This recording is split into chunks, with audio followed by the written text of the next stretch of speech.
I'm making up the numbers so it doesn't matter. Let's say this is 3 meters.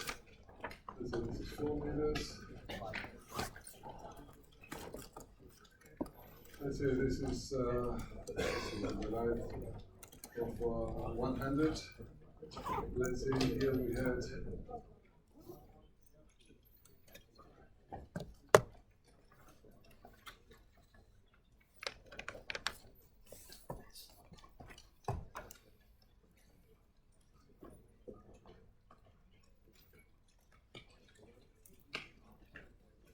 let's say this is some number, 5 meters, and this, let's say 2 meters, something.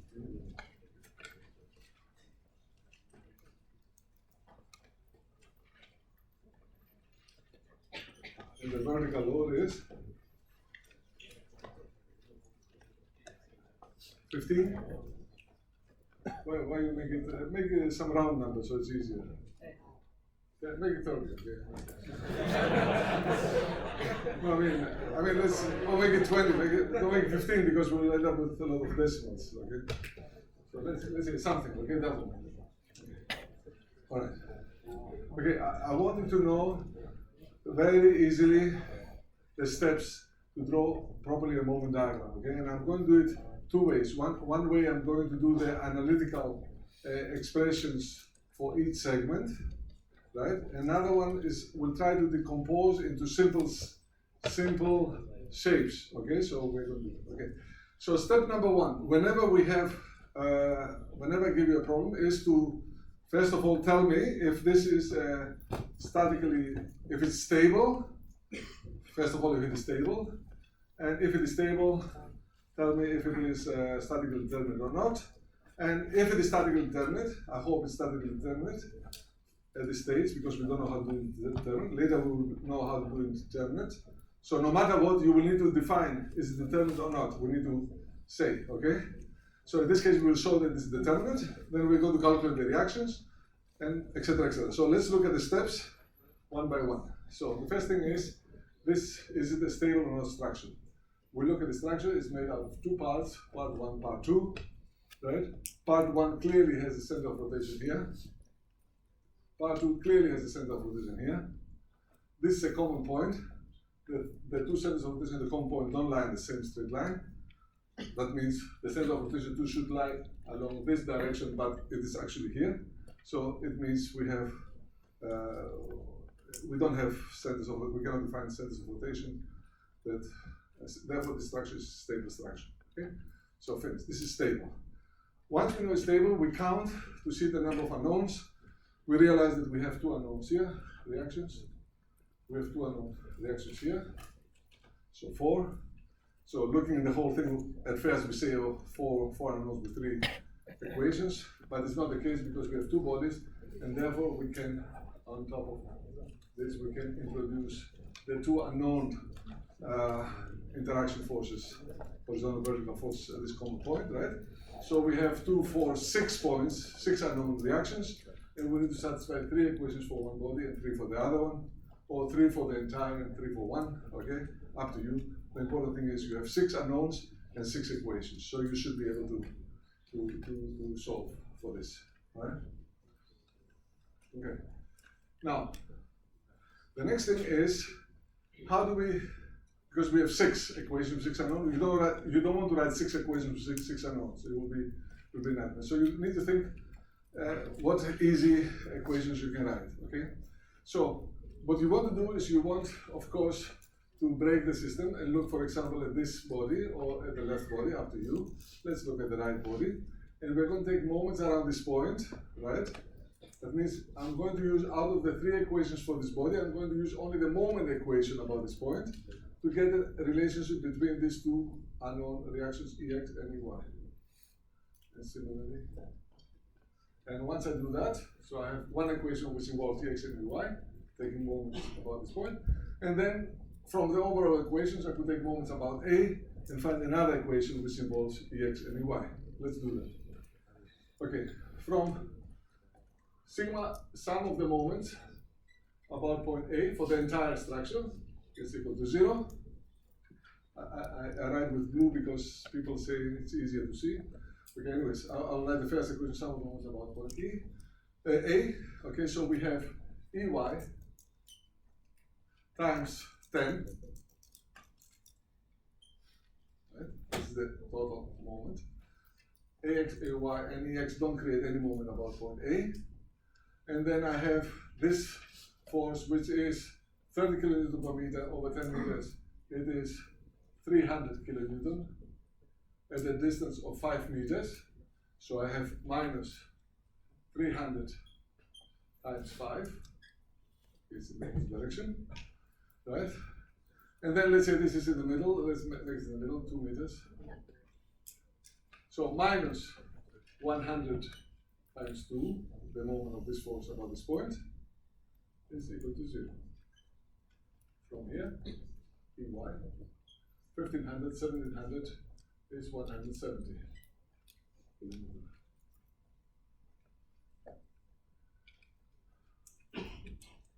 Okay? Alright, we have EY. We use immediately the equation sum of the force in the vertical direction must be 0. So we get from here that AY, because the total force is 300 kilonewton coming down, so this clearly is 130 kilonewton. We use so now we have the equation sigma fx, which gives me that AX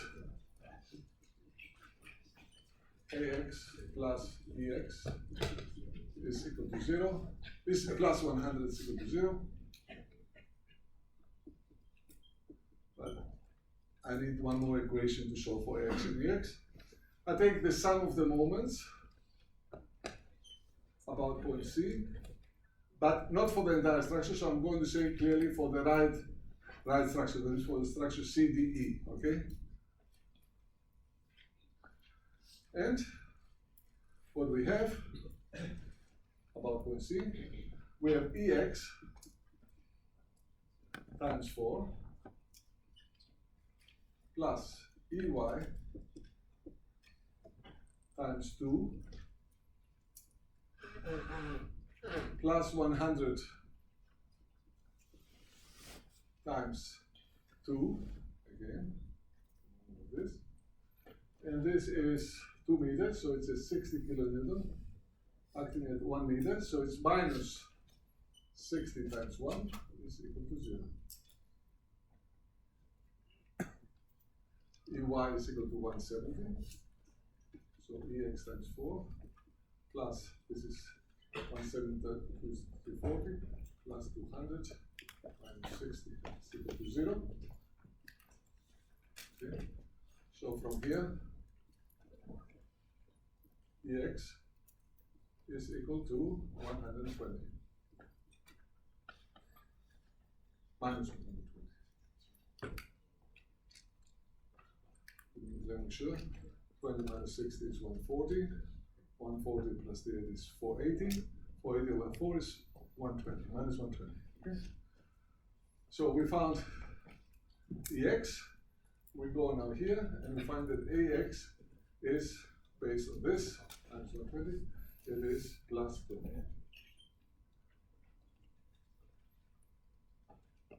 Okay. Please check because I've not worked out the analysis. We're doing this together. Okay. All correct.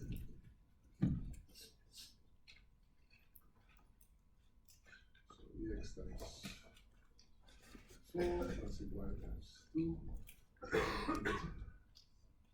2 minus 60 1 60 40 80 120. Okay, all right.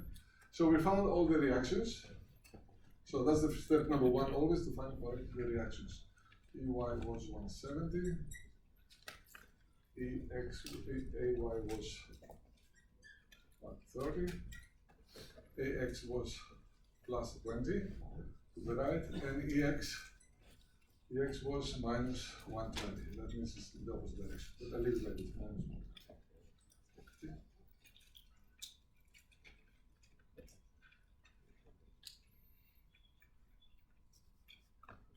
All right?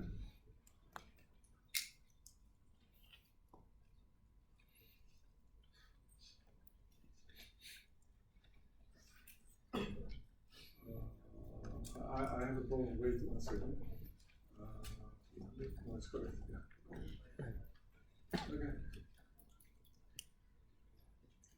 The reactions, actually, you could have seen directly that out of this 300, 150 goes here, 150 goes here. If I didn't have anything else, it would be 150. I have this 100 at a distance of 2, which creates an overturning moment of 200 in this direction. So it compresses this side. The couple is 200, the distance is 10, so it's compressed by additional 20. So the 150 plus 20 went to 170, the 150 minus 20 went to 130, okay? This was the numbers, okay? Now we have this. The next step, whenever we have a problem like this, after calculating the reactions, there is no particular point to solve for this unknowns. Nobody asked us. If I would ask you, we will find them anyways from the moment diagrams and the shear diagrams. So the next thing is, whenever we look at this, we decide how we want to look at the different beams. Well, in this case, it's clearly I want to call this x1. I want to call this, let's say, x2. And this beam, I can look at either like this or like this. Let's look at it like this. And I will call this x3. And this one x4. I need to have different coordinates. Every time I have a concentrated load, I need to change my, every time I have something concentrated, I must introduce a new local coordinate, x4 here. x3, right? x1, x2. We introduce our local coordinates. So if I put this, I already decided to look at the beam in this way. If I want to look at this, I would call this maybe x3 prime, x4 prime, different coordinates, okay? Okay, now, the next important thing is, for every segment, for example, for every segment which, not for two segments which are in the same straight line, but for example, for this segment which is inclined, I need to find the starting values, right, along and perpendicular to the axis of the member. Okay, so I need to find starting values here along and perpendicular. I need to find in this member what is the starting values here. And I need to find here the starting values we have already because we have the reactions. That's why I decided to look at it in this way. Right? Because if I want to look from here, I need to cut here and find the starting values. I didn't want to do that. Since I had these values, it's easy to look like this. All right? So the first question is to translate any reactions which are not aligned with the direction of the member to translate in the direction of the member. So we go here, right? We know that this is 130. We know that this, 130. We know that this is 20 to the right, okay? We know that this angle here is a little bit, it's like this with a ratio of 3 to 4, okay? So let's call this angle phi here, for example. So what I want now is I want to decompose this force into two components, and this force into also two components, right? So this force, the 130, into a component parallel and component perpendicular, and this force, the 20, into a component perpendicular to the member and parallel to the member. Right? We see that this direction is perpendicular to this direction is perpendicular to this, so this is also phi. This angle is also phi. One more time, this is perpendicular to the horizontal, this is perpendicular to the member, so this is my angle phi. It means that this component here is 130 times cosine of phi. Cosine of phi is 3 over 5 times 0.6. which gives me 78. Okay, so we found that this force is 78, while this force here is 130 times sine of phi. Okay, sine of phi is 0.8, so this is 104. This do help a little bit. 130 times 0.8, 130 times 0.6. Okay? So we calculate these two forces, 78 and 40, and here it is 20. Okay? All right, one more time. Okay, what do we have now?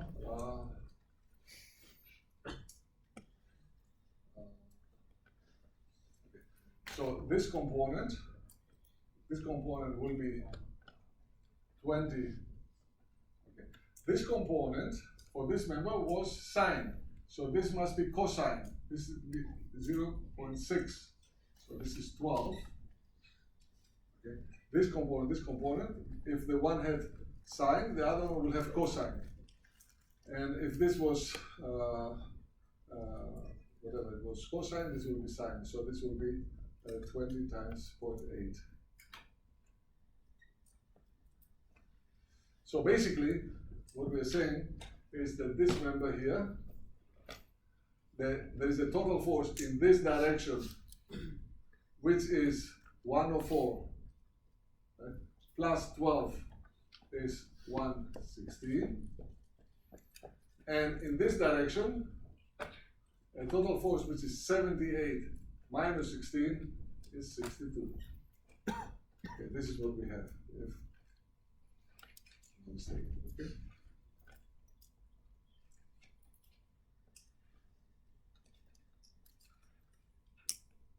Okay, you can double check the numbers.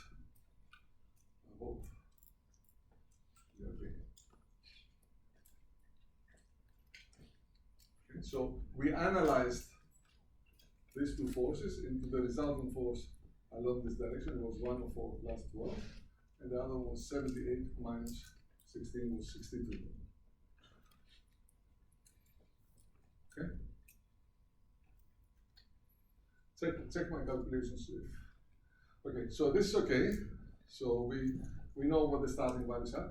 The second thing we need to do, we need to translate this load, we need to translate it into, first of all, this is load 30 kilonewton per running meter, right, per horizontal projection. So per horizontal meter. That means over 3 meters we got 90 kilonewton here on this member. We need to translate this load. So the first thing is, we need to translate this load of 30 kilonewton into a load, still vertical load, but per running meter of the beam, right? And this value turns out to be the value 30 times 0.6, okay? It's 18 kilonewton per meter. Why? Why? Let me explain this. Why? Right? Because the horizontal projection here was 3, so the total load that came down was 90 kilonewton, but this 90 kilonewton was spread over 5 meters of the beam. So 90 over 5 is 18 kilonewton. Right? So whenever we have an inclination here and we have an angle phi, if this original load was W0, this load here is W0 times cosine of phi, the distributed load. The intensity of the distributed load per running meter of the beam is smaller. Another way to explain this, if I have 1 meter of a beam here, this 1 meter has a projection. If I have 1 meter, this projection is 1 meter times cosine of phi, right? So the total load that comes here, this load that comes over 1 meter should be W0 times this length. So W0 times cosine of phi. So this is the distributed load becomes smaller, right? Because you have a longer length, right? Or 1 running meter of the beam corresponds only to cosine phi of horizontal projection. All right. So we have really 18 kilonewton per running meter, and the next thing is this 18 kilonewton per running meter. We want to decompose into components, one component along and one component perpendicular to the member. So I can say so many kilonewton per running meter horizontal, so many kilonewton per running meter transverse to the beam, right? this angle was phi, this angle here is phi, right? So clearly this value is 18 times cosine of phi. So it is 18 times 0.6, so it is 10.8 10.8 is the vertical one, and the horizontal is times sine of phi, so 18 times 0.8, which makes 14.4. So I decomposed. I said this load is really a load in this direction of 10.8 kilonewton per running meter, and a load like this in this direction, which was 14.4.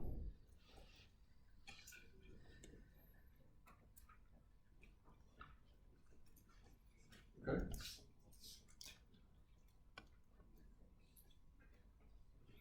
Okay, one more time. 30. The 30 became 18 per running meter. That means over the 5 meters, you get 90 kilonewton. 90 kilonewton is what we got from here to here. And then this 18 kilonewton per running meter are decomposed in the component parallel and perpendicular. The line here was phi, and this angle was phi. This angle is phi, so this perpendicular component is cosine phi, which was 0.6. So 18 times 0.6 is 10.8. 18 times 0.8 makes 14.4. Okay, so that's what we have, and we are finished with this. Now we are ready to draw the moment diagrams for this number. But let us do all the preliminary work so we don't waste time later. I need one more thing. I need to find the starting values here, because later I will need to talk about this number. So to do that, so here, let me see what we said. We said that this actually is a total force of 116 here, and a total load of 62 in this direction. That's what we found already. Okay? So we have 116, 62, horizontal axial load of 14.4, transverse load of 10.8. Okay, the next thing we need to do, so this is this step, decomposing the reactions along and perpendicular to the member if you have an inclined member. And if you have a transverse load, you need to translate the transverse load, into perpendicular and horizontal, transverse and axial load, right? Per running meter of the beam. Okay, that's it. Okay, fine. The last thing we need to do is to calculate here at this point the starting shear, axial force, and bending moment. For that, we go back to the original, because it's easier to consider the 130 and 20 here. We had the load, which was basically 90 kilonewton coming at 1.5 meters. And this was the equivalent load, right? So I basically consider the equilibrium of this part. I just create a cut to the right of B. I assume everything is positive. I assume we have an axial load NB. I assume we have a positive shear VB. Positive shear, since it's the left face, I will show it downward. And I assume I have a positive bending moment. Let me pull in the bottom NB. And I try to find the values for this. From the equation sigma fx, you immediately get that this is minus 20. Right? This is minus 20 axial load. From the sum of the force in the vertical direction, you find clearly that this is minus 60. That means 60 and 30. Sorry, this is 130 up. Sorry, 130 up. So this must be indeed down and 40. So 90 and 40 down, 130, balance to the 130. Like this. And taking moments around this point, sum of the moments about point B is equal to MB, right? MB minus 130 times the distance of 3, minus plus 20 times the distance of 4. All this must be 0. The sum of the moments about point B for equilibrium must be 0. So this moment the 130 times 3 and the 20 times 4 must be 0. This is 390, 80, 310, so MB is equal to plus 310. So this is 310. Positive. Okay, this is what we get. If you notice some mistake, let me know. Okay, it's possible.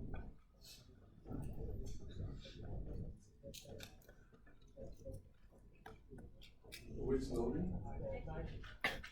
90. I didn't do that. Okay, sorry, I thought I did. Okay, sorry. Of course. Okay, plus 90 times 1.5 is equal to 0. So that's another 135 less. So 175. MB is 175.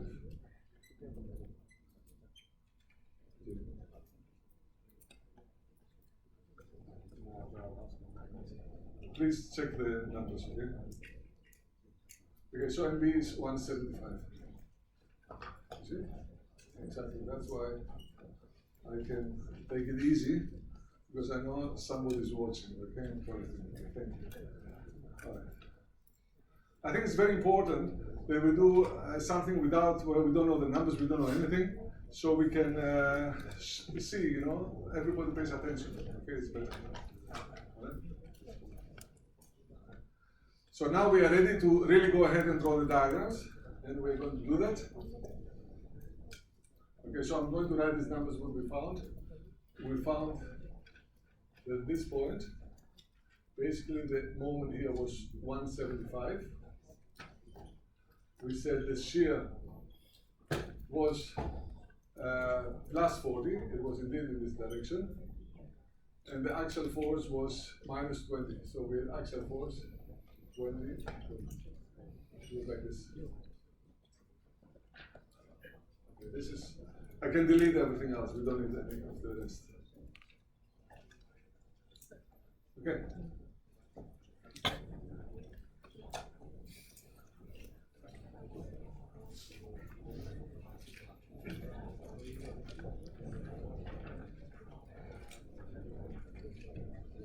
All right. So now let's go and work on this very quickly. Axial diagram. Okay, we start with the axial diagram. We come here. The first point is this. We see a force of 116. It's a concentrated load, so we will jump. We see this load on the right face. It's a compressive force, so it's negative. So I'm going to move here at minus 116. That's the load, minus 116. After that, I have a distributed load, axial distributed uniform load. So in which direction will I move? Well, I will gradually move. Since this uniform will be a straight line, I don't know if I should go like this or like this. In which direction should I go? Well, we see that this type of load, on the right face, it will be a tensile load. Therefore, we are going to move in the positive direction, and from minus 116, I'll move up with a slope of 14.4. 14.4 over 5 meters is how much? My calculator starts blanking out. Okay.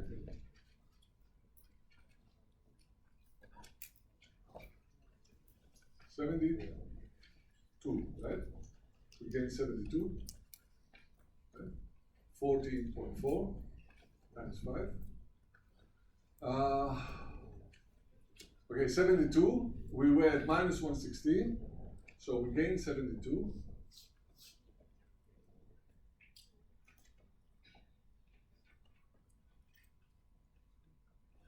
Okay, so we end up at 44, minus 44.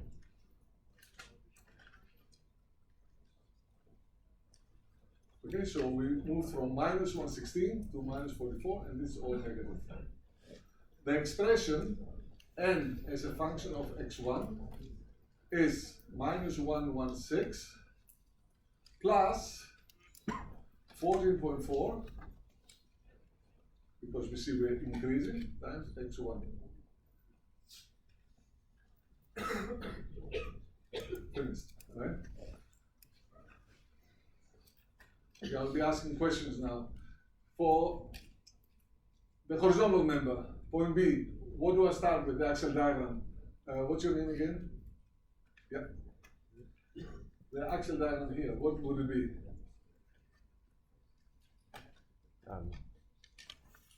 To find the starting value here, it is not related to this, we have to look at the cut we created here, which we found that we had a force of minus 20. So we started minus 20 here. And after that, we didn't have any axial load. So all along this member, this value will be minus 20.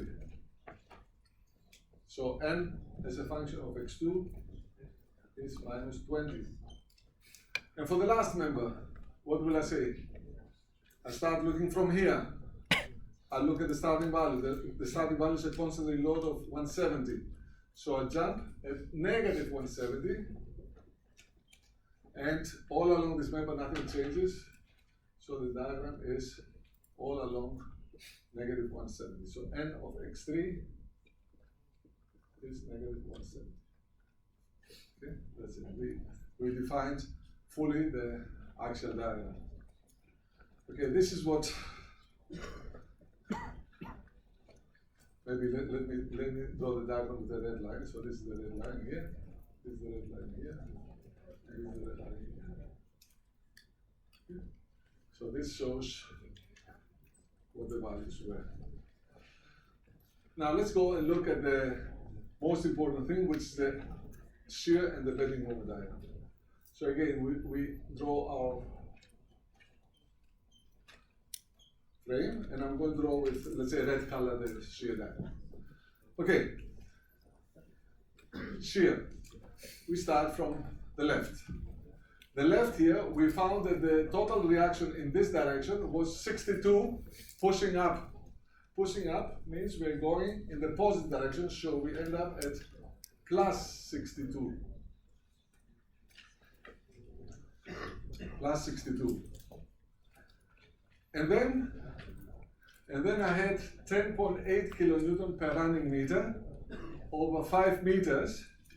So I'm going to be going down, being pushed down gradually with a constant slope, because it's a uniform load. 10.8 times 5 is 54. So I'm going to end up at this value here, because I lose 54, and this will be the value plus 8. Okay? So the expression, the shear as a function of x1, was the starting value, which was 62, minus 10.8, the distributed load, this distributed load, 10.8 times x1.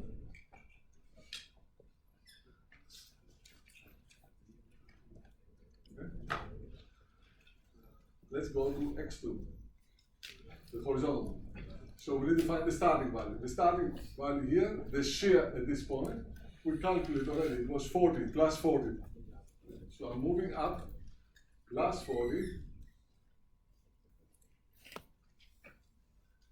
plus 40, and then I start losing 30 kilonewton per meter, per every meter, over the next 7 meters, right?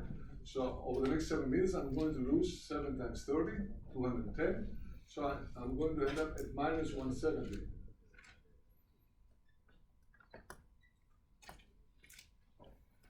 Okay. The expression V of x2 is the starting value, which was plus 40, minus the distributed load, which was 30 times x2.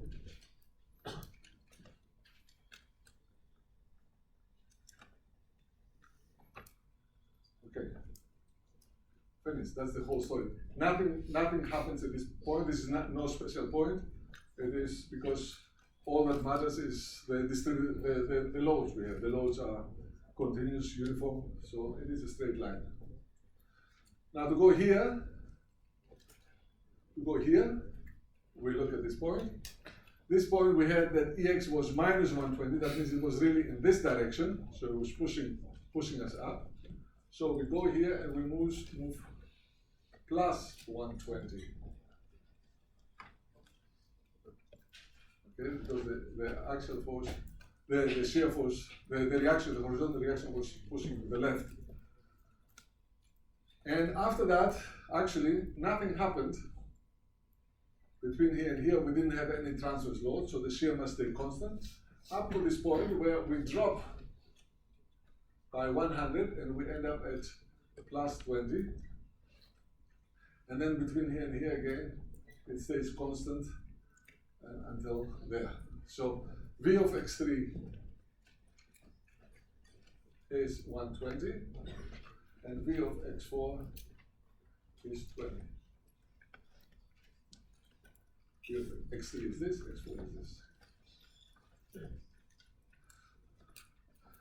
So the last thing now we need to do is the moment diagram.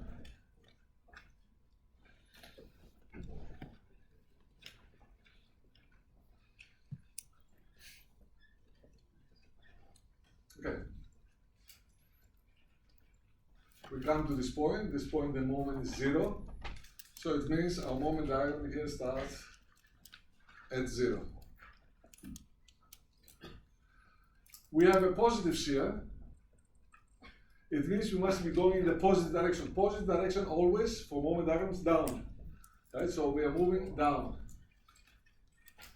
Now we are moving down, right? And a little bit later, we still keep moving down, but these values become smaller and smaller and smaller, right? So it means that the slope here starts decreasing. So it means we have a curvature which is along this direction. And it never actually reaches to be exactly 0. That means that even at this point, we still had some curvature, right? Because it was plus 8, the shear at this point. We didn't reach to 0. It was a function that was kept increasing. All right. Now, if I want to find the expression for the moment, we'll say 0, the starting value is 0, always put the starting value, and then we integrate the shear. So plus 62 x1 minus 5.4 x1 squared. Okay. Now, this value here should be, actually, if we are correct, it should be the value of the moment we got here, the plus 175. Right? Because the moment here and the moment here is clearly the same. Right? We have only two members connecting. So if I have a moment here, then the moment here should be the same. Right? But, so this value, I'm telling you now, it should be plus 175. But let us also calculate in different ways to make sure we are correct. The area under this shear diagram is how much moment we are going to gain. This was 62, this was 8. So the average value 62 plus 8, 70 over 2 is 35. 35 times 5 is 175. The area under the shear diagram is exactly the value we got here. Alternatively, if you plug in here the number 5, and you can do it, then the number should turn out to be the number 175. Please check it. Let's do that before we continue. Okay.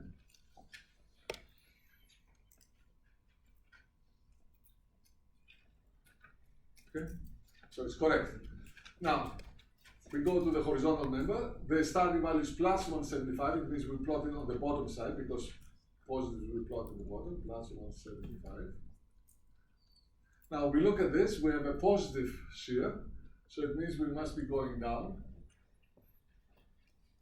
But of course, a little bit later we're going down with smaller slopes, so we have a curvature in this direction. And at this point, which we can calculate where it is, will be flat. At some point around here will be flat. and after this point we'll start going up, right? Okay, and we'll be going up and up, and if we are correct, we are going to pass through this point here at 0, because the moment there is 0. So if we are correct, we should pass through 0 here. We are going to check that, and until this point we are going to reach some other value. Okay, we are going to see. Okay. So let's write the expression m of x2. M of x2 is the starting value, which was 175.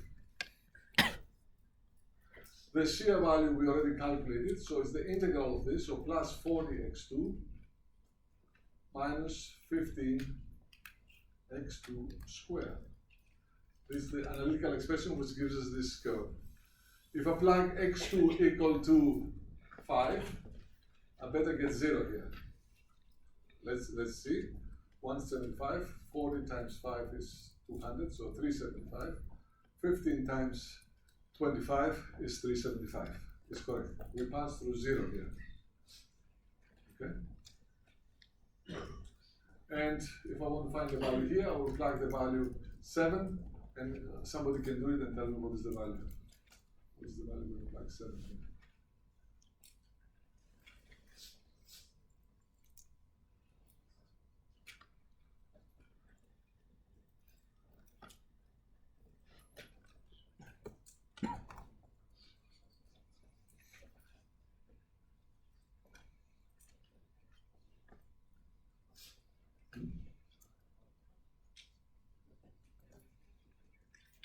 Negative 280, right? 280. All right. Okay, this also we could calculate by saying that the total change of moment between here and here is the area under this trapezoid. This is a trapezoid with positive side and negative side. So the average of the two sides is minus 170 plus 40 is minus 130. Over 2 is minus 65. So minus 65 is the average. If I multiply minus 65 with the distance, which is 7, I will get 455. Okay, so I have a negative 455 change. So from plus 175 minus 455, I will end up at minus 280. It works out. Okay, everything works out. So we have no mistakes. So that's correct, okay? So we finished with this. So no matter how we calculate, we can, if I want to find the maximum moment, I need to go here. I need to find from here that v of x2 equal to 0 is equal, from here we find that x2 is 1.33 meters, okay, at 1.33 meters. And if I plug here 1.33, I will find exactly what is the maximum moment. Okay? Now the last thing is here, the starting moment at point E here, this was a pin support, so we start at 0. The shear is positive, it means we move in the positive direction with a slope of 120 over 2 meters. This area is 240, so it means here this value is plus 240. And after that I have a shear of plus 20, right? So I still increase with a slope of 20 over the next 2 meters. 20 times 2 is I increase another 40, and I end up at a value of plus 280. Okay, that means I will write m of x3. This line is the starting value, which was 0. Starting value 0. The shear was constant 120, so 120 x3. And m of x4. The shear here is the starting value, which is 240, plus the integral of this, so plus 20 x4. Okay. What is important is to see that this value and this value are equal. They're both 280. this means that this corner here had a moment. Although the signs do not agree, minus 280 to 8, but the signs are irrelevant. The important thing is both diagrams have been plotted on the outside. On the outside means that the top side, the outside is under tension. That means for here the top side is under tension, so the moment is 280 like this. And if I plot the moment at this side, it means the outside is under tension, so the moment is like this. So we can see clearly that this joint is in equilibrium. Right? Similarly here. So in general, when we have two members, connecting members, then if this moment diagram is plotted on the inside, then this also is plotted on the inside with the same value, unless there is some concentrated couple here. If there is no concentrated couple, then this value and this value, that is 175 and 175 must be the same. When the moment diagram is plotted on the inside, it means the joint that wants to open up. It means that this corner here has positive, it means pull the bottom side like this, pull the bottom side like this. So this is a joint which wants to open up. While this one, when the diagram is plotted on the outside, it is a joint that wants to close down. It has moment in this direction, it wants to close down. So moment diagrams at corners, in general, if there are only two members, they match, unless there is some concentrated couple there, right? And if they're plotted on the outside, it's a closing joint. If it's on the inside, it's a other joint. Okay. Now, the important thing. You see, it took a while. We got it all correct. We got all the analytical expressions correct. Very nice. Okay. Everything is very good. Now, I just want to say a few things now about later when we talk about statically determined structures, blah blah. Then you need to come to this picture. And I want to have an idea what this looks like, right? Very fast. Right? First of all, I want to be fast, okay? And I want to be able, this shapes here, which, for example, this shape is a parabola, which is a complicated equation, okay? I want to break it up into simple shapes, because we're going to see that we need to do some multiplication of moment diagrams. We're going to see that later. So I want to, anything I see, I want to break it into parabolas, or something which looks like parabola, and something that looks like triangles or something like this, okay? So let's see how we could have solved this problem very fast without doing all this. If I just wanted the moment diagram, because to calculate, if I would have, for example, here some statically indeterminate structure, if this would be a fixed support, which we cannot solve now, right? I mean, if something more complicated, then we need to do some, we need to calculate quickly such diagrams in terms of simple shapes. So how do we do that? This is what I want to show you. Okay. The first thing, any beam, for example, this is a beam. This we can think of it as a beam, which is, if I know what is the moment here, and if I know the moment here, then this beam has some axial load, but the axial load does not create any moments, right? Axial loads don't create moments. So I have only a transverse load. So I will consider this as being a simply supported beam with a transverse load of 10.8. Okay? So what does it mean? It means if I knew how much the moment is here, how much the moment is here, and how much the moment is here, if I knew the moments at the four corners, I could go directly to this picture here. Let's do it. Here. Alright? Without doing any analysis in rotated coordinate axis and anything, okay? How are we going to do it? This is 0, this is 0. We know these 2 points. So we need only two numbers. I need only to tell you in this diagram what is this value here and what is the value here. And the rest I will be able to figure out. Right? So these two values, I know they are already 0. So I only need this value and I only need this value. These are easy because if I want to find, for example, this value, I create a cut here. I do the equilibrium without even taking the rotation. Just this moment down is called this moment must be good. I mean, what we did before to calculate MB, we did that already. We found it was 175. Okay. Then similarly here, if I want to find the moment here, I will create a cut, right? Since I know that this is already 170, I know this is 120 in this direction. right? I know that this is 100 in this direction, right? I will say, let's say the moment here is MD, and let's try to find what is MD. I will take moments around this point, and I will say minus MD plus 100 times 2, right? Minus 120 times 4. All this must be equal to 0, right? So 480 to 280. So I'll find immediately that MD is equal to minus 280. I'll find this value, that MD is minus 280. Minus 280 means the moment is pulling the top side, so I should plot it out here, and of course this up here. I mean, just one equilibrium, a cut and equilibrium. A cut, I created a cut here, let's say just at this point. I assumed the moment was positive, I didn't know if it was positive or not. I wrote the equation, I found that MD is actually negative, that means it's not pulling in this direction, it's in the opposite direction. It's pulling the top side. Therefore, it must be plotted on the outside, and it's 280. So I know already that I need to put here something, because 175 wants to